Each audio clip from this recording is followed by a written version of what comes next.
Okay, in this video I'm going to do a quick unit circle refresher, and in particular talk about how we can evaluate cosine and sine at different angles based on what we know about the unit circle. So first, it's actually important to remember that we can define cosine and sine in terms of the x and y coordinates of a point on the unit circle. So given an angle theta here in radians, then we can actually just look at the x and y coordinates of the point on the unit circle with that angle, and that will tell us what cosine and sine have to be respectively. So A and B are actually really quick. So put this on pause if you haven't already tried these. And I want you to start with A and B. If you got those down, then put it on pause and see if you can whip out C, D, and E.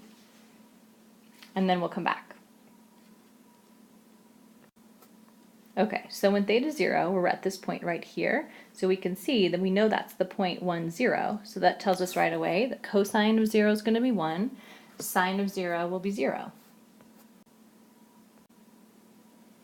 Okay, and now try B. So now we're going to be up here when we have theta's pi over 2 radians, or 90 degrees, and we can see that this is just going to be the point 0, 1 on the unit circle. So we're going to have that cosine pi over 2 is 0 and sine of pi over 2 is 1. Okay, so now let's look at pi over 4, and in fact we can even just use this little angle that's given here because it looks like it's approximately pi over 4. And I'm going to draw a little triangle here, a little reference triangle, to notice or to point out that this side right here, I'm just going to call it A, it has to have the same length as this side here in the case where my angle's pi over 4. And so now we can just use what we know from geometry to figure out what the length of those sides have to be, because we know ultimately that's going to give us what cosine and sine are. So Pythagorean theorem is going to tell us that a squared plus a squared has to equal the hypotenuse squared, which means that I'm going to get 2a squared has to be 1, which means I know that a is going to be 1 over the square root of 2. So now this tells me that cosine of pi over 4 has to be that, and sine does as well. They're going to be equal. And as a side note, we could also write this as the square root of 2 over 2. So that's equivalent as well. For pi over 6, I think there's a nice trick to help you remember this. So we're actually just going to look at this reference triangle here, and I'm just going to draw it bigger right next to this picture so we can work with it a little easier. So one of the first things we can do is figure out this other angle up here. So we know since this one's pi over 6, or 30 degrees, and this one's 90, this one has to be pi over 3, or 60 degrees.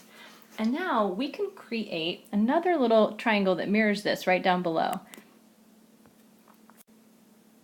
And notice what's true then about this triangle. So first we know that this hypotenuse here is 1.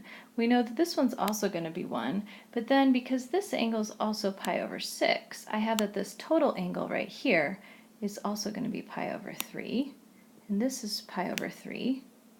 So if you have a triangle that each of the angles like this are pi over 3, or 60 degrees, we know this has to be an equilateral triangle. So this entire length of this side is going to be 1, which means this height that we were interested in is going to be 1/2.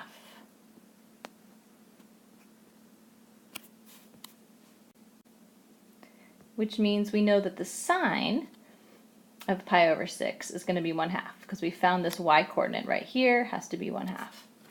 So now we're just left to find the x coordinate. So again, let's call this distance right here a, and we can use Pythagorean theorem again, because now we see that we have to have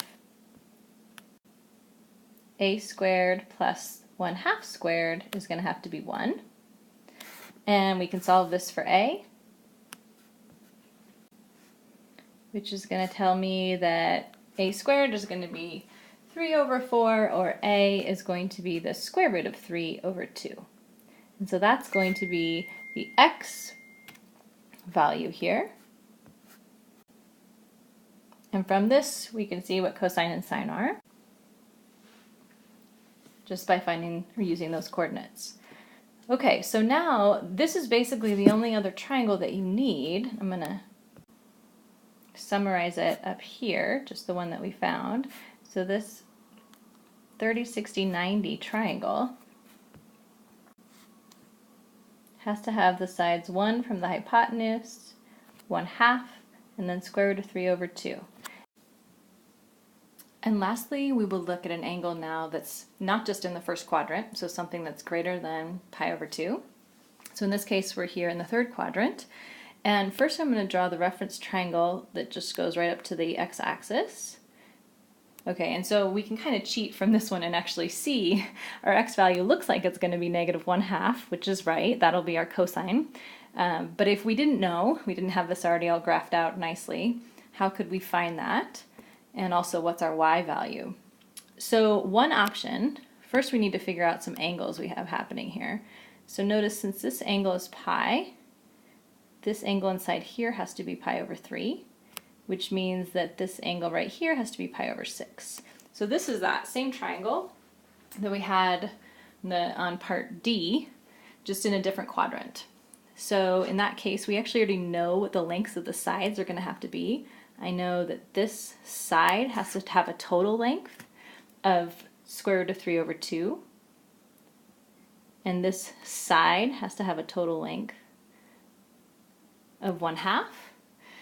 But because we are in the third quadrant, we know that the actual values, the x and y values, are going to both be negative. So we're going to have the actual coordinates right here are going to be negative 1/2 and negative square root of 3 over 2, which will be the corresponding cosine and sine.